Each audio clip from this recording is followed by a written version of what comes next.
Hey everybody, welcome out to the Dice Tower. My name is Chris Yi. And I'm Wendy Yi. And today we are gonna, as the video title and intro suggests, we're going full spoiler mode here. So if you don't want spoilers, go pick a different Dice Tower video to watch. No, actually, it's funny. So we're posting this video up. Sam Healy just reviewed the Fellowship of the Ring trick-taking game this week. And then we reviewed the game, in general, just as a general review, several weeks before the move.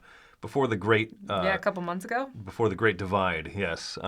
So you can watch that video if you don't want the spoilers and stuff. We're going to go through chapter by chapter and just kind of talk about like the fun moments and the story beats and everything that was cool about the Fellowship trick-taking game. Yeah, so if you're genuinely interested in knowing and you don't mind spoilers, what really is in this box, that's what we're showing you now. Yep. So. All right. And so with that, we're going to cut... With enough warning. We didn't do the flashing lights, Chris. Oh, I know. Ah, darn it. Let's put them in and edit them later. No, I'm lazy. We're going to switch to an overhead view here, and then we're going to go through chapter by chapter. So let's get started. This is basically what it looks like when you open up the box here of the Fellowship trick-taking game. They have these sick ribbons that you can use to pull out all the cards. As long as you remember to use them. Oh yeah, when you pack them, don't just don't just let it slop in. Otherwise, you have to. Luckily, these have lids so that you can go like this. And you'll be okay. All right. So yeah, what you see is chapter 1, the introduction. Frodo, Bilbo, Gandalf, and Pippin are the characters. Fun story actually. I learned from. I think I was listening to an interview with Brian Bourne-Mueller, the designer of this game. It was either him or it was Taylor Reiner, the developer of the game, who turned it from kind of a single-shot game into a campaign. Gandalf originally did not have a mission, didn't have a goal. He was simply a support character. He was just useful in any way. He didn't have to win one or more tricks, right? That was added in later because people kept having questions and rules mistakes from him being different. So they're like, fine, win one or more tricks. Just one, and also all those rules questions went away. That's funny because you think they could have just said no objective. It led to more questions. But it just led to more questions. Okay. Yeah. All right, so the first game starts with the deck of cards. And in this deck of cards, you have 5 different suits. So we've got the forest, we have shadow, mountains, hills, and then there are 5 ring cards. And the one ring is going to determine who Frodo is. And it's the optional trump card, basically. The one ring. But I like that it's optional because that does matter later on. Yeah. This game definitely has a sense of humor to it, right? Where the one ring is the strongest card. Haha. I love those little things. And as we start going through the chapters here, you're going to see more of those funny little thematic kind of moments and stuff. Yeah.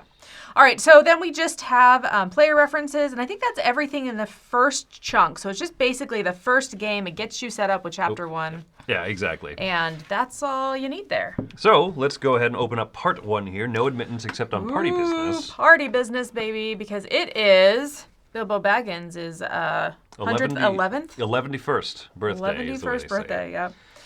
And so it just starts taking you through the story. We're not going to read all these cards, but I'm going to read just this one. Yeah, you got to go out quietly, and you got to go out soon, said Gandalf. 2 or 3 weeks had passed, and still Frodo made no sign of getting ready to go. You gotta get out of here, Harry Potter! You better get. I know, but it's difficult to do both, Frodo objected. Might as well throw a bra in there. If I just vanish like Bilbo, the tale will be all over. The shrine in no time. The Shire in no time. Oh my gosh, can't even read. Anyways, so Bilbo needs to leave, and he has taken his sweet time. So we have Sam and Mary, who we didn't get before. Correct, yeah. There's new boys. So, and we're introduced to the Black Rider cards. So now we have objectives. So Sam has to win a specific hill card based on one of these threat cards. So you're going to shuffle these up after you pick Sam, and you're just going to find out randomly which hill card he needs to win. Yeah, and that's a fun way to do it. We're not going to go into this much explanation of every chapter. Yeah, sure. But we just want to give kind of that feel of this is some of the stuff that the game does. Yeah. So it's fun throwing these in there because now you have variable objectives, whereas the first few characters are always kind of the same. So it's fun, that Sam Olsen throws it out. Chapter 2 having Mary win 1 or 2 tricks is now a lot more precise than when the fewest or whatever. So, simple build up to the game. But I like it lets you win a few. Yeah. You've got a little give and go. Exactly. And so that was chapter 2. Chapter 3 here, still, they're just kind of taking off here, and then it introduces you to a few characters that you don't get in the movies. And that's kind of what jumps out to me about this. Farmer Maggot. Farmer Maggot, great name. We'll be introduced to Fatty Bulger next chapter. Some great names for hobbits. Oh my goodness. If you ever want to know like what names to name your children, just look at the hobbitses. So Why didn't we? So it's fun, right? Because like you don't meet these characters in the movie. The movie kind of, even though it moves at people make fun of, like, oh, it's just so long and drawn out. Yeah, it's so much faster compared to the actual novels. These characters, nothing too much stands out, right? Yeah, we meet our first elf. Mm-hmm. I mean, it's kind of cool. Yeah, so there you go. That's Not chapter much for 3. Chapter 3. On to chapter 4, we have good old Fatty Bulger right here. And he just needs to win one exact trick. So... Yeah, it's a neat way of just kind of having these ramp ups of like win one or more tricks, and then Gandalf kind of skeeters off, right, and then it's win one or two tricks. Now win exactly one trick. So I like how the characters, the missions there kind of ramp up, and the first few chapters are super simple. Chapter 5 is the first like really neat wrinkle though. This one introduces first off fan favorite Tom Bombadil. It introduces a unique card into the game, the 9 of Forest, which is kind of exciting. Oh, things can really change, and I like that sign of things. And then you play with the Old Man Willow objective, where you take all the forest cards out, and then you play against the forest deck. And so that to me is like the first chapter that really jumps out and shows like, hey, this game's gonna do some weird, cool things. And I love that. I think that's cool because I was comparing this a lot to The Crew, and when I played those first few chapters, I was like, okay, this is feeling very basic. I hope it goes somewhere different. And I feel like it did. Yeah, the fact that you're playing against this like automated thing, it kind of reminds me, it has touches of like For Northwood, the solo trick-taking game, but with a group trick-take and everything, right? So, and then you get like a little bit more opportunity to have some story. When you beat it, you can flip it over and read about how they try to get, is it Pippin who's stuck in Old Man Willow, stuck in the tree there? So once again, some of that humor, fighting against the forest thematically, so to speak. So yeah, I love that. Yeah, and I think that's a big thing is that these tie more into the book, which I have not read, but I know that people that have read the books will be a little bit more connected with some of these things. So chapter 6 here, Goldberry is a fun character where she plays her hand face up. So it's just really... It feels like that Jarvis character. You're like, or Jarvis in The Crew, where you have it all face up when you play 2 players, but instead someone's actually playing that. Or if you play 2-player, where you have like the little pyramid, like the same type of dealio from The Crew, where you have like the half face up, half face down cards, and you have a human player who has all of their cards face up. It leads to some interesting, like one person sitting there going, Because the only communication in this game is when you get to trade cards, which you don't always get to do. Yeah. It's very specific who you get to trade with, when you get to trade with. And so sometimes, you just wish that you had your cards face up so you could see what cards people have. And that's the thing is, like, I think in the first few chapters, if you haven't gotten past, like, chapter 4, and you're like, it's just The Crew again, I think these chapters are really invaluable at kind of showing, like, this game's gonna take in some ideas from The Crew, from For Northwood, from other popular trick-taking games, and kind of throw them into this campaign. Yeah. All right. All right, on to chapter 7. This is where we get to meet Mr. Underhill. So Frodo is not in this one. So far, he's been in every single scenario, and it's always the person with the One Ring has to play Frodo. So instead, we're introduced to Mr. Underhill. Yes, yeah. He's hiding away. His fantastic secret identity. He could be a spy in Andor. With those skills here. Now I like it. So you get to the prancing pony and everything. And his little variation, win one or more tricks, and every trick that you win must contain one of the ring cards. That's a nice variation from the original one being win 4 of the rings if you're playing 3-player, and if you're playing 4, win 2 of the ring cards. Like, that's such a nice little... It still feels like Frodo, but it's a little different, yeah. Yeah, exactly. So I love that. And then Barliman Butterbur. Once again, if you're looking for names for your children, why not name your daughter Barliman Butterbur? Why not? All right, and then we get to also meet Strider. Now we get a couple more Black Rider cards in here. And I love that these are the ones that add difficulty to already existing characters. So if you're playing with, you might say like, okay, well, you have to add this to a previous character. You already have their goal, right? But now they also have another restriction on them, which I think is a cool It makes way. it a little harder. Yeah, it's a cool way to reuse stuff because this game does reuse characters throughout the missions. But then also now each one is just like a little bit different, a little bit more seasoned, a little bit more threat kind of looming on the horizon. And we know in the future who Strider will become. Who? Tell But me! we don't know yet. It's a secret, Chris. All right, so chapter 9, Frodo gets stabbed by the yeah. writers, and I really like that. And so we're introduced to Glorfindel, who is the elf who saves him. I think in the movie he's replaced by Arwen. We're introduced to her. It's a good way to do it in a movie. Introduce one fewer character, have her appear so she can be heroic later on as well, and you have She that can be in there a connection. couple times, yeah. Yeah. So We also have some more of those like Black Rider cards that give little negative abilities. yeah, exactly. Like I said, so it's fun how slowly this kind of all unfolds, and Bill the Pony. Can't forget about our hero, Bill. There are a few horses in this game. William S. Pony. And then so the 9 and then the game starts introducing with the tree, right, with Old Man Willow, having these little extra story and scenario cards. It's a slick way of doing all of that. Chapter 10, we're almost in the second half already. Almost. Chapter 10, you get to meet Elrond and Arwen and Gloin, of course, and then alternate Bilbo Baggins. So Bilbo is one of the first characters originally, and so now instead of Bilbo Peculiar, you're introduced to Bilbo Baggins Stretched.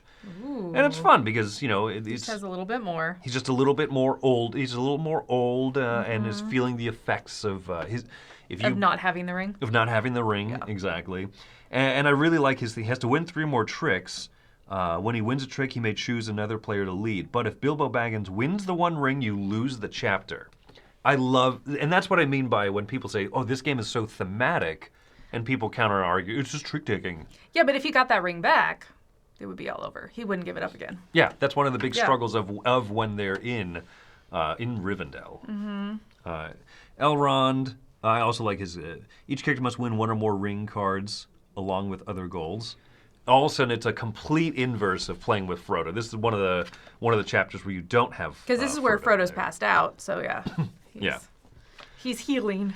Yeah, this one, I think that's neat because it's one of the biggest wrinkles. But it's also funny because it's like less of a personal objective for whoever has Elrond and more of like a group table dynamic shift. I think that is interesting is that some of these characters are that way. Sometimes you feel like you're playing to just be a support character, kind of like Gandalf was, you said, originally, but then they gave him an objective, and instead these objectives become group support objectives. Yeah. So it's cool. And it gives you a little break from Frodo, because I think that out of everything, constantly feeling like you have to get Frodo those rings is a little bit much by the end. Sure. So it gives you a little break in the middle.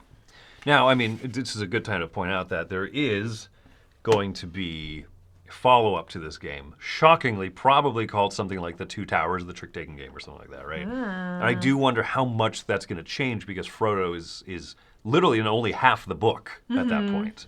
Yeah, I wonder. All right, chapter 11, we're introduced to 2 of the big boys over here as part of the Fellowship, as well as equipment for the first time. This, I thought was really cool.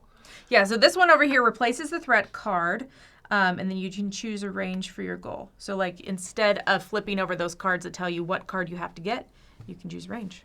Yeah, Aragorn has to win exactly the number of tricks shown on the on his threat card, 1, 2, 3, or 4. And then this one says, like, oh, we're going to supersede that rule for now, but then in later chapters, he no longer has this like assistant, this little like crutch to lean on, and so now you have to play a harder version They're of just it. going to be random. So you've seen it where earlier you have like a basic character, and then they throw one of those threat cards, like Black Riders, on there to make it harder. This is kind of the opposite. You're introduced to this hard concept, and you see, you're like, oh, this is going to be tricky. And they're like, oh, no, but you get a little practice. a little practice Yeah, at a little it. bit to start first. But I like that because also you can use these cards in the fully replayable after the campaign. So, like, these are things that you can choose to give characters or not. And I just like that. Yeah, the end campaign is going to be interesting because you can add and remove and make it more easy or more difficult. Right, and then Boromir being introduced as you have to win the last trick, but he cannot win the One Ring. Similar type of thing to Bilbo. Just feeling that pressure of Frodo being truly the ring bearer comes through mechanically. I feel like that's clever because the One Ring is an optional win, so you can let someone else win it, and so it gives you a lot of flexibility, but Boromir very specifically is like, you don't get that specific flexibility. Right. Because, thematically. Oh, we got one left. Oh, we got one left. Chapter 12. This is the Saruman of many colors. Look, it's another horse. See, I told you there were multiple horses. Shadowfax. Exactly. So yeah, this one's fun because you get to see Radagast, right? He'll probably be around in the later... I remember Radagast is in the Hobbit movies. I don't remember what role he plays in The Lord of the Rings, honestly. First of the Eagles that you get introduced to here. And this is Gandalf kind of dueling with Saruman. And I remember that this was one of the chapters that you loved. Because I think of this little extra rule here. Yeah. Oh, yeah. So, Saruman says delayed, win a card of every rank. Yeah, so gives Saruman of many colors to Gandalf. So not only does Gandalf have to only that's right. win, Yeah. That's right. There's another one of those things, right? You have Gandalf, he has to win one or more tricks. Yeah, so Easy. I really liked this because it felt like the battle was really tied in because Gandalf suddenly wasn't a support character. He was the main character, like he had a lot of goals, and he had to win a card of every rank because he really did have to fight a bunch of different ways. And so I really liked that. Yeah, and being introduced to some of these other characters that are important into the lore, I like. But yeah, I remember you were particularly impressed when we played this. I just thought mechanically it fit so well with the story. Yeah. And that's what I like to see. Yeah, exactly. Although in the movies, we don't see the part where Saruman announces himself. Saruman of many colors. So, we're on to part 2 now. Part 2, chapter 13. We now have threat cards. So this expands the range of threat cards from 1 to 4 to 1 through 7. And brilliantly, once again, that affects earlier characters. That affects characters like Sam, who has to try to win a specific hill card. All of a sudden now, instead of a 1 through 4, that's a 1 through 7 range. Aragorn, who has to win a specific number of tricks, is no longer 1, 2, 3, or 4. It's 1 through 7 tricks. It's very, It's so risky to take him at that point when you have this big of a spread all of a sudden. This is also our very first long game where you have to finish all characters. So you have all of these characters. What is it? 1, 2, 3, 4, 5, 6, 7, 8, 9, 10, including Build a Pony. So you have to complete 10 characters, and you can't do that in a 4-player game in one round. And so you have to play this multiple rounds, and that's so fascinating because some of the players might get played again, just depending on the player count, but you have to do everything. And so each game you're trying to decide, who am I going to pick, who works with my hand, and who is left. I like the little color coding of the cards. So Sam has to win hill cards, Legolas forest, and Gimli mountain cards that match the threat card drawn. I think that's great. The mithril shirt helps with that, once again, kind of making the hey, here's a big challenge. By the way, you have some gear that'll make that easier. Oh, you failed one of the characters. Yeah, it's like an oops, we're okay. Yeah, you could just slide that mithril across and be like, we're good. And chapter 13 is what the original design that Brian Bormuller came up with. So I heard this in that interview as well, where this was the game. It wasn't a campaign when he first made it. It was you're introduced now to you have all the characters from the Fellowship. You have the hobbits, you have the humans, you've got Legolas and Gimli, and you have to try to play and complete all of their objectives over a few hands. And then with the help of Taylor Reiner, the two of them really developed it out to this whole story, this whole campaign that we're talking about here. And then it led to cool, thematic moments like this one here, when they're going through the Mines of Moria. Though chapter 14 is technically not it is a long Yeah, it's a long one. It's a long chapter, and also it has multiple different events that you have to try to complete along with the characters, all leading up to the bridge of Khazad-dûm, where you're introduced to a new Gandalf card and the Balrog. And then you actually, after you play all the events here, you go up to this one. You do a very specific, bridge scenario. This was the one that really kind of like, I don't know, just lit the fire into my butt. Like this is what you were excited about. Oh, this was so exciting to see Gandalf. No goal, you can play any card. You don't even have to follow follow suit and stuff. But it's still tricky to fight the Balrog. This is one of the first ones I think we had to replay. I think 3 players, this game is a little bit easier than 4 players, and possibly easier than with 2 players. But this is the one that we certainly had to replay. With a little bit, yeah. Yeah. There's a lot going on. Yeah, exactly. And you have to do it at least 4 times, 4 games of it. But it feels so worth it to like take down the Balrog. Given them going through the mines of Moria were a feat. So the round should be a feat, right?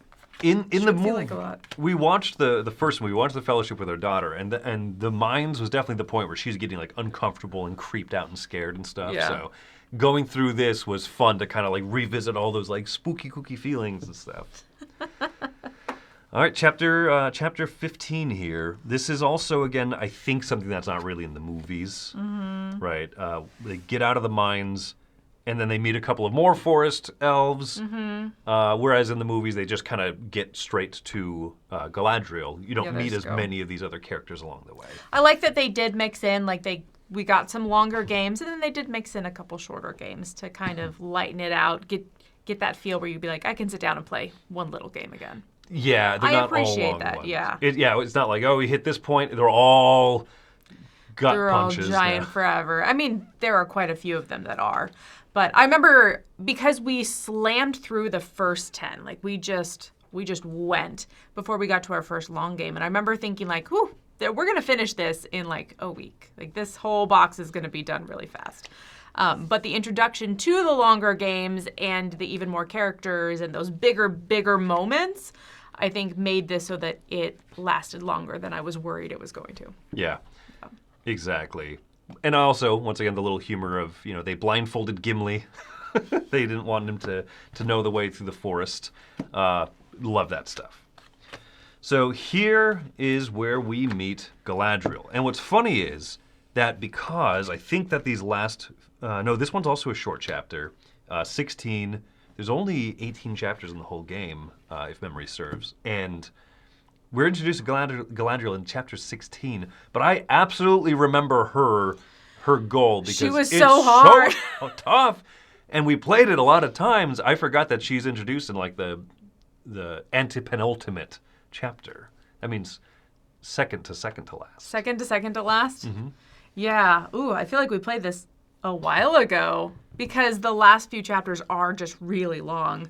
Yeah. There's a lot going on. And we Also, had to we replay moved. this one. Yeah, we moved. In the middle of all that. There was that. But I remember we had to replay this one multiple times because of Galadriel's ability, there's very much a specific amount of tricks that you can win and lose, and there was almost no give or take between that. I think she had to get like exactly 5.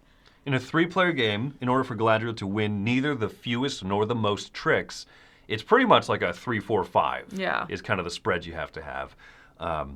Which I think one of the really neat things is after struggling with that in chapter 16, which is the last of the short chapters, in chapter 17, they get into the boat, they're going down the river, and we're introduced to the Anduin event, meaning a new suit of cards. Rivers. This was so cool to be introduced to a whole new, and this is the Trump suit, the river. Yeah, this is the first time that Trump is introduced, other than the One Ring. Other than One Ring, yeah. And so this is great for a few reasons. One is it shifts kind of that ability for people to win and take the lead, very differently. I love the story tie-in and everything, but it also introduces more cards into each player's hands. And so as you're using Galadriel in the next chapter here, it changes that dynamic that you just got used to. Yes, but I like that it did add a little bit more freedom. Like she was really rough at first, but then I felt like once we had more cards in our hand, there's a little bit more give and take that you could, she could win 4 or 5 tricks instead of just 4. Yeah. So I thought that was a fun, like, 1-2 punch. And then chapter 18. Wow, we're already at the end here. So Frodo decides to break apart the Fellowship. And he was going to leave behind everybody. But Sam, trusty old Sam, went with him. Sam is the best. He's my favorite from the movies. Oh, absolutely. He's just so genuine. And then you're introduced to new versions of all the characters, right? So he's no longer just Gimli, but Gimli, son of Gloin, Durin's folk, right? You introduce like the full names and stuff. And they have a burdened ability on the back, or a burdened requirement. Basically, it's harder. And so this scenario, you play the burdened, and then when you can go back to the campaign, you can use either side, their basic side that you're used to playing with, or their burdened, and so you don't have to have multiple Sam cards and multiple whatever their other names are, Aragorn Merry and Pippin, and yeah, all them. And this is really cool. And you play. This is the shortest of the long games. You only play 2 hands, basically. You play group 1 and play group 2. The breaking of the Fellowship feels good. It's a wonderful point, obviously dictated by the books, but this is a good point to also terminate the game, to finish the game, and to be excited for the next one. But the last thing in here is I do love that introduces the rules of how to play just ongoing, right? So all the last cards they introduce here have this little gold index in the bottom, so that these are the fully reusable cards. Not all of the characters you meet along the way are. So like you aren't going to use this Merry because it has a different color index. And so this is the one that you'll be using. Meriadoc Brandybook. It's all just really simple. They just said keep the black and the gold cards, and then all the white cards, just set those aside for later. And we factory reset this to do this video. We did. But yeah, Well, Chris did. Yeah, it gives you a couple of new equipment and the gifts and stuff. So I mean, this is a fun, impressive chapter. But really, for me, I think the coolest thing is that the whole thing felt like the story. It felt very thematic.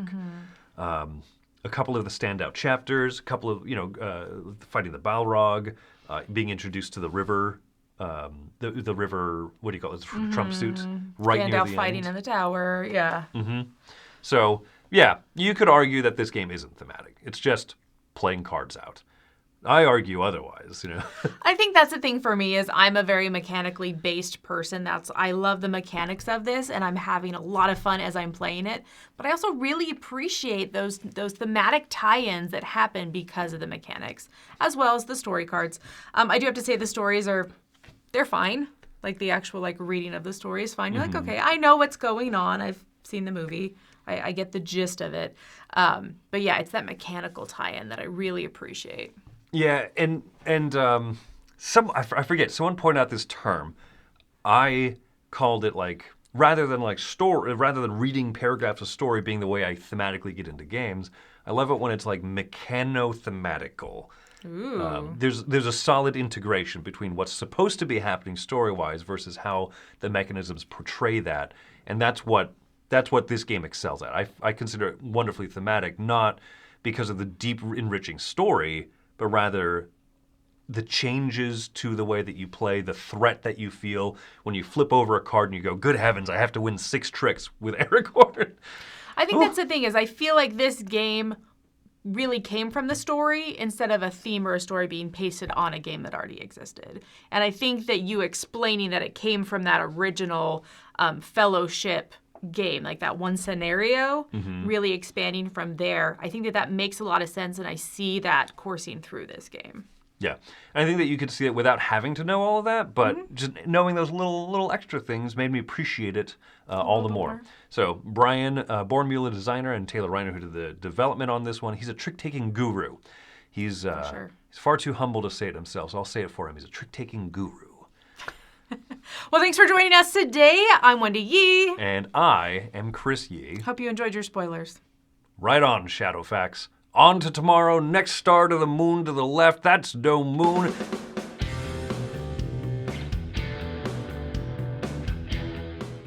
Hey folks, thanks for watching another one of our videos. If you like our videos, if you like our channel, you would love to game with us at one of our conventions. Check out Dice Tower Cruise, Dice Tower East, and Dice Tower West. Fantastic conventions where we play games with wonderful people, a humongous library, and lots of other events and stuff. Also, don't forget to check out our channel, like and subscribe. I'm Tom Bassel.